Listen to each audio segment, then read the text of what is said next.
Tricky गुरु अमित गुप्ता के YouTube channel में आज आपका फिर से स्वागत है। दोस्तों, रक्त संबंध के प्रश्नों को सॉल्व करने में अधिकांश प्रतियोगी छात्र कठिनाई का अनुभव करते हैं और उन्हें क्या क्या कठिनाइयां होती है इसे मैंने बहुत ही नज़दीक से अनुभव किया है, क्योंकि मेरे इंस्टीट्यूट में जब छात्र रक्त संबंध संबंधी प्रश्नों को सॉल्व करते हैं उस समय मैं उनके पीछे खड़े होकर देखता हूं कि उनके पेन कहां पे रुकते हैं या उनकी गलतियां कहां कहां होती है।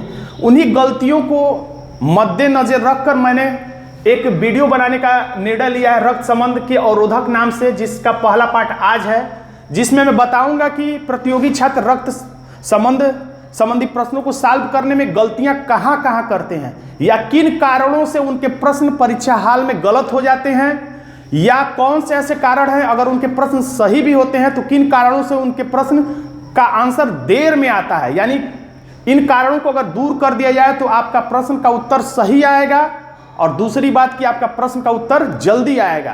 तो अवरोधक, रक्त संबंध के अवरोधक में भाग 1 में आज मैं जो सबसे बड़ा अवरोधक है, जो कि अधिकांश किताबों में नहीं लिखा रहता है कि उत्तर कैसे लाना है, तो एक सबसे बड़ा अवरोधक आपके सामने मैं ला रहा हूं और उसका ट्रिक भी मैंने दिया है कि ट्रिक का नाम है का बराबर कौन है।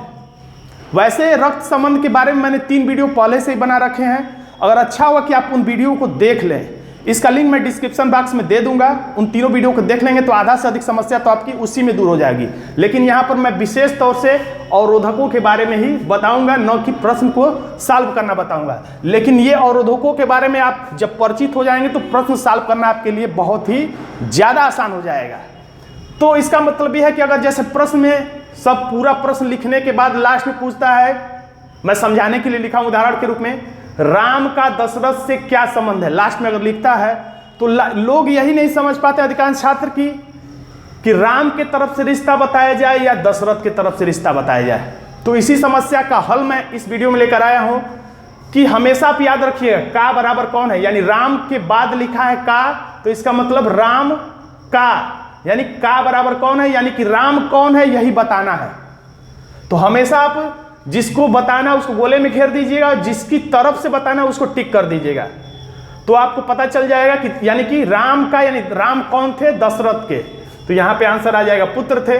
चूंकि राम और दशरथ की कहानी हम लोग जानते हैं इसलिए पूरा लिखने की जरूरत नहीं है। फिर अगर यही पूछता कि दशरथ का राम से क्या संबंध है, तो फिर दशरथ के बाद का लगा है तो का बराबर कौन है, यानी कि दशरथ का बराबर कौन है, यानी कि दशरथ कौन है, किसके हिसाब से, तो राम के हिसाब से। तो यहां पे लिख सकते हैं पिता, क्योंकि सारी कहानी हम लोग जानते हैं। लेकिन कभी कभी का को ही गायब कर देता है, तब आप क्या करेंगे, तो जब का को गायब कर देगा तो से लिखा रहेगा कि राम दशरथ से, तो आपको यहां पर घबराने की जरूरत नहीं है। आप आराम से समझ लीजिएगा कि दशरथ के बगल में लिखा है से, तो यानी यहां पर आप समझ जाइएगा कि का छुपा हुआ है। तो ये अपने आप मान लीजिए कि का छुपा हुआ है, यानी कि राम का छुपा हुआ है, यानी कि राम कौन है, दशरथ के हिसाब से। तो राम, फिर यहां पे लिख देंगे पुत्र। फिर वैसे ही लिखा है दशरथ राम से, यहां पर से है, का दिख ही नहीं रहा है, तो जहां पर का नहीं दिख रहा है उसके आगे का अपने आप मान लेंगे।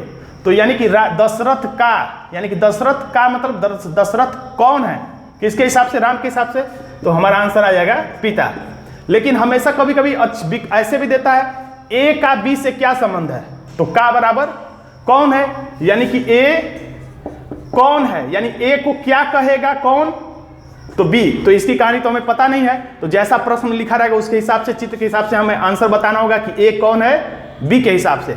अगर उसी तरह से इसमें का गायब कर दे, से बस दिखाई दे, तो यहाँ पे कुछ नहीं, तो आप मान लेंगे कि यानी यहाँ पर का है, यानी कुल मिला के पूछ रहा है कि आर कौन है, यानी कि आर कौन है, किसके हिसाब से, तो टी के हिसाब से। ये जो ट्रिक मैंने बताया 98% प्रश्नों पर लागू हो जाएगा। 2% मैंने इसलिए छोड़ दिया कि कभी कभी डायरेक्ट पूछ लेता है कि राम दशरथ को क्या कहेंगे या राम दशरथ के क्या लगेंगे, ऐसे करके पूछ लेता है। तो आप उससे भी आराम से अपने दिमाग का हल्का भी प्रयोग करेंगे तो आपको समझ में आ जाएगा कि प्रश्न में किसकी तरफ से रिलेशन पूछ रहा है। तो अब मैं अगला वीडियो बनाऊंगा अगले अवरोधक के रूप में। अवरोधक टाइटल देखते ही आप समझ जाइए कि मैंने रक्त संबंध के जो कुछ और अवरोधक हैं मैं जानता हूं जिसके चलते प्रश्न गलत होते हैं, उन अवरोधकों को भी आपके सामने लाऊंगा। तो आपको ये आज का वीडियो कैसा लगा आप कमेंट बॉक्स में लिखिएगा, ताकि मैं अगले जो दूसरा, तीसरा, चौथा अवरोधक है आपके सामने लाऊं। तो आज के इस माह के मेरे स्पॉन्सरशिप हैं सुनील नेहरा। धन्यवाद दोस्तों।